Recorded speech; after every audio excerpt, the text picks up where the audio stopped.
further ado, Mr. Tham, thank you so much for joining us this morning. We start. No problem. Mr. Tham is an oesophago-gastric surgeon from Derriford. So over to you. Thank you. Let's see what happens when I share my screen. Tomorrow. Okay, can you all see my slides? Yeah. Yeah. That's great. Perfect. Okay, that's good. Right, so let's see what happens. Okay, so just to start off, esophageal-gastric emergencies are going to cover, in essence, 5 topics. So esophageal perforation, caustic ingestion, foreign body ingestion, acute gastric distension, acute gastric volvulus. What I'm not going to cover is general sort of upper GI emergencies like perforated peptic ulcers or cholecystitis or bariatric complications. I'm also not going to cover acute hemorrhage or trauma, so traumatic esophageal injuries. And it's just to map to your ISCP, basically, which covers the acute dysphagia, esophageal gastric perforation, and gastric volvulus sort of topics in your curriculum. So I'm going to start off with esophageal perforation, the causes. So the 3 main causes.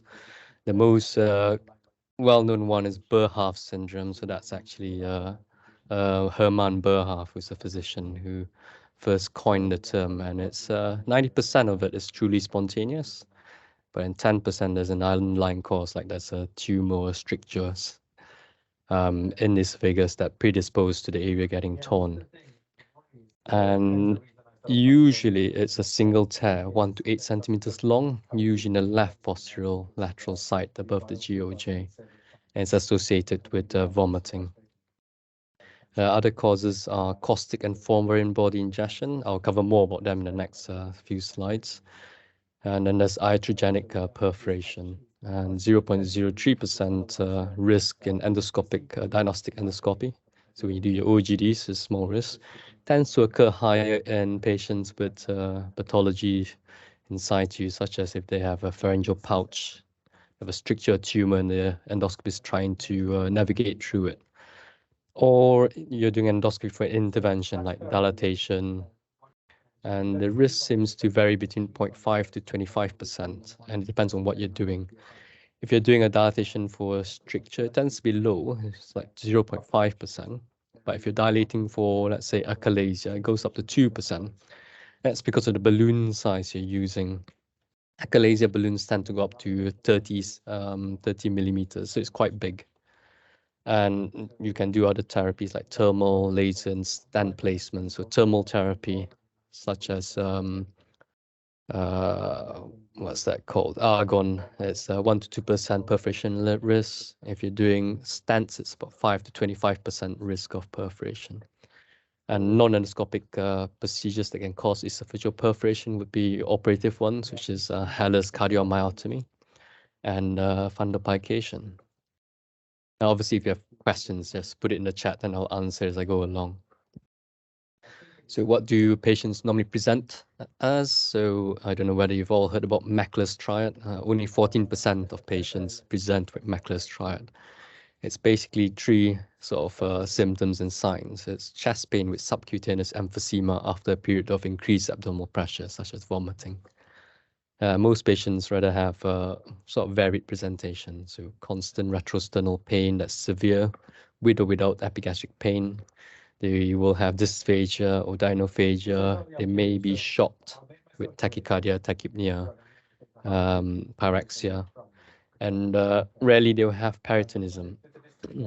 And more commonly when you're doing endoscopy or in surgery, if it's iatrogenic, it's recognized during the procedure. If it's not recognized, patients present in a delayed manner. They tend to be presenting in a septic shock sort of manner. So investigations, so the 3 commonest investigations that people will order is chest x-rays. If you look at the 2 chest x-rays over here, the top left one shows subcutaneous emphysema. And if you look closely, you probably could see the mediastinal air as well. And the chest x-ray on the right shows a pneumothorax on the right, hemithorax, including a hydrothorax, which is quite substantive. And you can probably note the collapsed lung on the right lung. And if you do upper GI endoscopy, you can see the tear as well. So if you look at the endoscopy picture, the OG junction is at the top, which is the distal end, and the bottom end is the proximal end, and you can see a linear tear towards the OG junction. And the other investigation you can perform is oral contrast CT. There's no point doing a CT without contrast. So it has to be a thorax abdominal pelvis CT with oral contrast. And she'll order a oral contrast that's water soluble rather than non-water soluble. Because if you have, let's say, barium going into the mediastinum or pleural cavity, that's a disaster. And obviously, before you send your patient in for a CT scan, you want to make sure that they are stable. So management-wise, so it's just simple measures.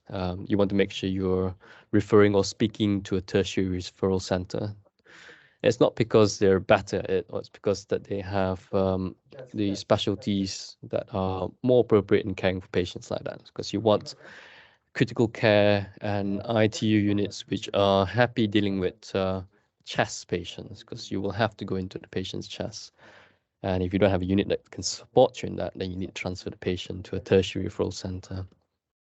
And other simple measures is oxygen, nearby mouth, analgesia, resuscitate with fluids, antibiotics. Don't forget your antifungals, PPI, and NG tube. I know there's sort of worry about putting NG tubes in, but what's the worst you can do is put NG tube into the perforation and you're actually clearing the collection. So it's not a huge problem, because then most people would then have a tracheotomy or an OGD anyway to replace the NG tube. So don't get too worried or fussed about putting an NG tube in. And there are three ways of then specially managing these patients. You can go non-operative, operatively, and conservatively.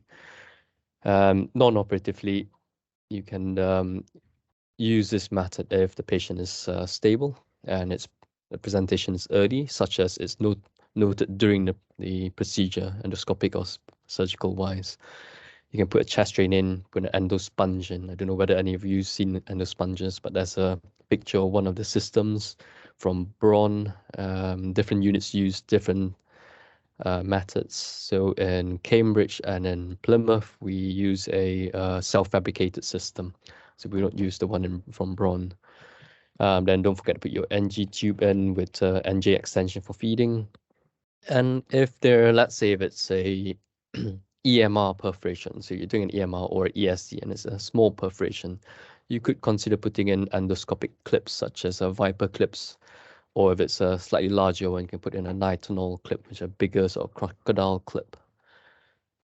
Now the stents, I don't like stents, but you can use stents as a method of excluding the perforation, and so you don't allow any sort of leak of stuff through the perforation into the pleural cavity or mediastinum. But stents have a 30% migration rate, and also there's a risk of it increasing the perforation size and needs to be removed within 6 weeks. There's a 50% complication rate as well. I think there's a question from Nadim. So let's say the small perforation in endoscopy. First of all, if it's noted in an endoscopy, then you don't have to put the NG blind. You can do it with vision. Or if it's a delayed presentation, it doesn't matter. If you're worried about putting NG, fine. But like I said, the worst you can do is putting it through the perforation, which will drain the collection, which probably will make the patient feel better. Yeah, but the most important thing is you can always call the tertiary referral center to ask for advice. And most centers will say, yeah, we're happy for you to put an NG down. Next part of management is the operative management. So this is usually for patients with gross contamination who are severely septic or they present as a delayed presentation. And the main key things is sepsis control. You want to clear the infection. So if they have a hydrothorax or they have a big collection of mediastinum, you want to clear the collection with either chest drain, or if you're going in tracheotomy wise or trachoscopically, you want to wash out the area. and the methods of closing or controlling the perforation. So the traditional method that if you read in textbooks or if you're in centers such as in Edinburgh, they will put a T-tube in and close the perforation over a T-tube so that it becomes a controlled fistula. In some places where it's actually, if the perforation is quite clean and there's not much debris or necrotic tissue, you can actually just clean up the area and close the esophagus in 2 layers, including, if you're brave enough or you have the skill to do it, raise intercostal muscle flap and suture over the perforation. And then you can put a stent inside you, but like I said, I don't like stents. And since you're going into the chest, you can then turn the patient onto supine and put a feeding jejunostomy in, because they tend to stay in better than NJ tubes.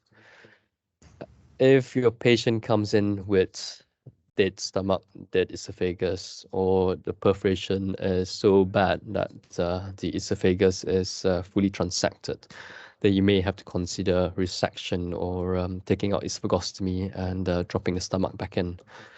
The problem with that is usually it results in high mortality, and we rarely see such things anymore. Or you can opt for the third management, which is conservatively. This usually for patients where you think, look, there's no point in doing anything because they have high morbidity or it's a cancer perforation. Then you can consider sort of minor sort of procedures to just make them feel more comfortable, because if they have a big pneumothorax or hydrothorax, they'll be breathless. If you put a chest drain in, they'll feel better. You can put the metal stent in that doesn't need to be removed, and then it's important to contact palliative care early. Any questions before I move to the next topic? Don't see any on the chat, so that's fine. I'll move to the next topic. So caustic ingestions, they tend to be incidental in children, less commonly in the developed world now, because most caustic sort of fluids have got child-safe caps on. And in adults, it tends to be deliberate, like self-harming cases. Except about 2 years ago, I met a patient who was sleepwalking and then managed to open a bottle of bleach and drank it. So that's unusual. So that's incidental in adults.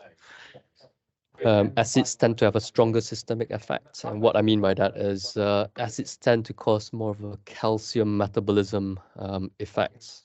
So you get hypocalcemia. And this can cause a lot of cardiac dysarrhythmia. So they need to be monitored carefully with cardiac monitoring. They also have higher perforation rate and higher mortality. Patients tend to present with refusal to eat or drink. They may have burns around their mouth or face or sore throat, although this is quite a soft symptom because the contact time in the face and mouth can be quite short, because as you drink, it can be quite quick and it tends to stay longer in the esophagus. So even though there's not much burns around the mouth or face, don't disregard that they've drank something caustic. These patients may have drooling and hypersalivation. This is actually quite a alarming symptom. If they have that, it suggests that there's a lot of swelling in the pharynx, and there may be issues with breathing later on, so you need to be hyper vigilant about that. They may have dysphagia or dinophagia, stridor, hoarse voice, or dyspnea. If they have the airway symptoms, then you probably need to start thinking of methods of controlling the airway. You need to treat them as a severe burns type patient. So you may need to do a trachea or get anesthetist to do an ET tube sooner rather than later. Patients may also present with chest pain, epigastric pain, nausea, vomiting, hematemesis, and shock. So how you investigate or manage? So like I said, make sure the airway is intact, do your ABCDEs, and treat them like a burns patient. If they have burns in the face or eyes, make sure you get ophthalmology and plastics early. You keep them nearby mouth, try and identify the chemical and how much they've drank. The problem with adults who are deliberately drinking the caustic substance, they usually try and play down how much they drank. So just bear in mind that if they look worse than what you think it is, it's probably true and they're not telling you the full story. You should get the regional poison centers involved early, give them a call, ask them for advice, what to look out for. And if the patient's stable, try and get an OGD down early to assess the extent of damage. If you see a black esophagus and black stomach, then you will have to think of surgery sooner rather than later. And the classification, there's lots of classification systems, but they're basically quite similar to Burns classification. Early is like erythema. If there's an ulcer, then it's middle, and if extensive necrosis is quite severe. If they've just drank a sip and tiny amount and they're able to eat, drink, comfortable, obs are all stable, bloods are all normal, then you could potentially think about discharge with psychiatric support. Otherwise, you need to keep them in and you may need repeated endoscopies. If you do an endoscopy and it's severe burns, then bear in mind that you need to think about nutrition because they're not going to be able to eat for a while. So maybe pop in an NJ feed at that time. And be vigilant about perforation. If there's areas that look black, then those areas are probably going to perforate soon. Rarely, if you see black sort of esophagus and stomach, then like I said, they'll need surgery and you usually perform a oesophago-gastrectomy because the amount you drink to cause necrosis of the esophagus and stomach is usually quite extensive, and both the esophagus and stomach will be extensively involved. And you have to bring out a spit stoma or like esophagostomy on the left side. Any reconstruction will need to wait for about 6 to 8 weeks. And like I said before, if you see areas of risk of perforation, like slightly black areas, the perforation risk is up to 7 days. So they can still perforate between 0 to 7 days. So caustic ingestions, the acute phase is not the only thing you need to consider. There's long-term implications. So up to 50% of severe burns type patients have a risk of strictures. And then there's classification by Marchand. I'm not going to go through it. Have a look online or Google it. Strictures can be very long, up to 10 centimeters, and they may need serial dilatation without steroid injections. If you look in the literature, it's quite mixed. But the steroids that you use is triamcinolone, or what I have used. Rarely you need a resection or esophagectomy if they are not extensive. But if they're extensive, then an esophagectomy may be required, not just for the strictures, but for the cancer risk that may happen in the future. If you read textbooks, they may talk about bypass, where you bring up a bit of bowel up to join area that's not strictured. I don't think anyone does that anymore because it's a very difficult operation and you're still living a diseased esophagus with the risk of cancer behind. Stents, I don't like them. They don't work very well. They slip. But they can, in certain patients, get them out of trouble in the initial setting. So there is about a 16% risk of squamous malignant transformation, so that's quite high. The main issue with it is it's got a long latent period between 15 and 40 years. So it's really hard to survey these patients. You can't keep OGDing someone for the next 40 years. It's just not practical. So a lot of people do a watchful waiting, or if the patient's up for it, they can have a esophagectomy, but it needs to have a long think about it because it's a life-changing operation. And then that image to the right is just a little protocol where you can follow to help manage patients with caustic ingestion. Any questions before I move to the next slide? Everyone's quiet today. That's good. So next is foreign body ingestion. This is usually managed by gastroenterologists or ENT surgeons. Good news as well, if they do involve us, most of them pass on their own. The foreign body, if it does get impacted, 75% impact at restriction points is cervicopharynx, arch aorta, the left main bronchus, or the GOJ. In young people, so usually age less than 10, they tend to be coins, batteries, toys, crayons. They all tend to pass on their own, apart from button batteries, where you have to be a bit more cautious about. Adults tend to be large bits of meat, fish bone. And don't forget that sometimes it's because they have an underlying pathology, such as a Schatzki ring peptic ulcers or eosinophilic esophagitis. Presentation-wise, they come in with feelings of something being stuck. They've got dysphagia. They may be choking, gagging, drooling. If they're drooling, it suggests that they have absolute dysphagia and they need the foreign body removed sooner than later. Don't do the watchful waiting if they have drooling. If they have dyspnea, then they definitely need done as soon as possible. How would you investigate? Well, you can go easy with just chest x-ray. Sometimes shows up the foreign body. Or if you have a very good radiology department, then a CT scan. The investigations and the management can be performed within an OGD, obviously. If it's high up, you can sometimes get ENT involved and they can do a rigid or a nasoendoscopy. Button batteries, sharp objects that are in the esophagus and they don't look like they're moving need to remove urgently. Any object that's in the esophagus for more than 24 hours needs to be removed as soon as possible. And like I said, if they've got absolute dysphagia or airway compromise, needs to come out. Don't watch and wait. Coins and marbles tend to pass on their own, so you can watch and wait for those unless they're more than 24 hours or causing airway compromise or dysphagia. Now, if the button battery has passed the esophagus and the stomach into the small bowel and the patient is symptom-free, as in no abdominal pain, you could watch and wait because it suggests the button battery is not active or it's covered up with food. So you can watch and wait for those. Next is acute gastric or gastric conduit distension. Quite rare, but they tend to occur in critically ill patients or medical patients, such as those with gastroparesis or delayed gastric emptying, or sometimes with esophageal surgery. So if they've got a gastric conduit in the chest, they tend to present quite dramatically. So acute cardiovascular respiratory collapse, anorexia, nausea, abdominal distension, chest pain. And that's why if you go to ITU, most patients in ITU have an NG just to prevent this. How to investigate? Easily with a chest x-ray or with CT if they're stable. Management is fairly straightforward. NG tube, resuscitate and try and find and treat the cause.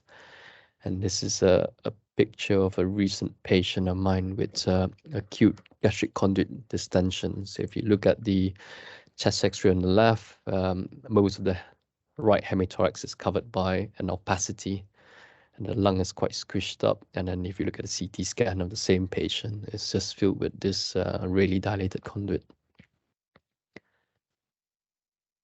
Next is acute gastric volvulus, more common. And presentation-wise, they come in with severe epigastric and retrosternal pain, dry retching, and difficulty passing an NG. And they tend to occur with patients with huge, giant hiatus hernias, so it's like type 4 hiatus hernias.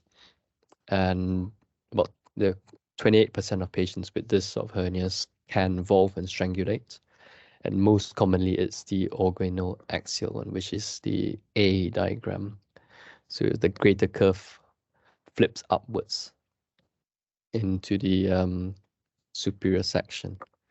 Less commonly is the mesenterico-axial. So this is a recent patient that came in under one of my colleagues. They've had CT and it shows that the stomach, half the stomach's in the chest. What's happened is the greater curve with the greater omentums flipped up into the chest, but the fundus is still in the abdomen. So ways to investigate, chest x-ray can show you something, not the best, but CT is definitive. And this is a picture of that same patient that was operated on. So management-wise, by mouth, try and put an NG down. If you can, great. If you can't, then they'll need some sort of procedure. NG would be the saving grace for the patient, as it can deflate and sometimes help slightly devolve the stomach. Don't forget to resuscitate, IV fluids, catheter, oxygen, and then you need a definitive management. So if they're fit and well, operative-wise, if they're not, you can try endoscopic reduction and a PEG. You can do the reduction and stabilization of stomach laparoscopically, which was done in these pictures that you can see. So the top left one, it's after a bit of reduction. So the greater curve and greater momentum has been pulled down a bit, and you can see the laparoscopes on the greater curve. And the one on top right is with all the stomach fully reduced. And bottom left, can't remember why, but we did a bit of dissection. And the bottom right shows the size of the hiatus. What we did there was we didn't have to do any debridement. We devolved it and we put one big stitch in the anterior aspect of the hiatus to close it. Was thick sort of O Attibon that was used. Then you do a 3-point or sometimes 4-point gastropexy, which is what we did for this patient. Or if there's minimal inflammation, minimal edema, you can, if you're tempted and you've got a lot of time, to do a fundoplication at the same time. All right, so just in summary, I've covered 5 topics: esophageal perforation, caustic ingestion, foreign body ingestion, acute gastric distension, and acute gastric volvulus. And just as key points: perforation, make sure you stabilize, control sepsis, allow the area to heal. And if it doesn't, then you may need to think about more drastic measures. Caustic ingestion, treat and manage as burns, and don't forget about the long-term implications of cancer. Foreign bodies, if the airway is intact, then it's fine, but make sure it's perfectly fine. Button batteries and sharp objects, you need to keep a vigilant eye on. If the foreign body is stuck in esophagus for more than 24 hours, it needs to come out. Gastric distension, decompress, look for the cause.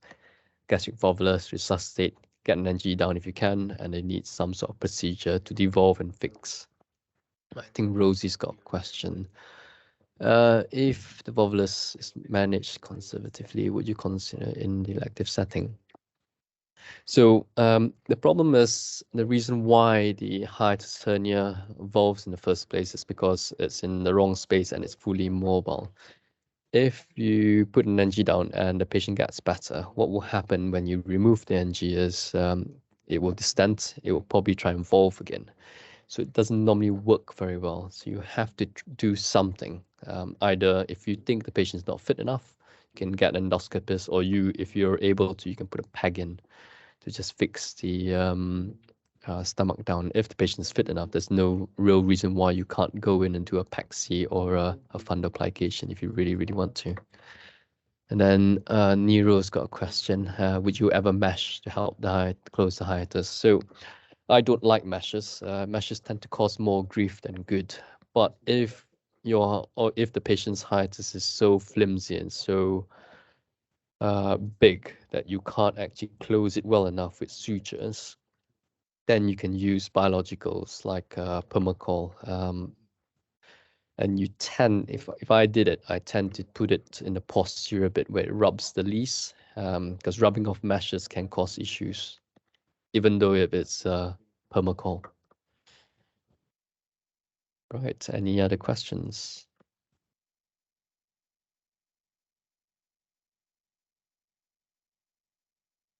Good. I thought it was going to be short for 45 minutes. I've only done it in 30 minutes, which is good. That's not a problem at all. Good opportunity for another coffee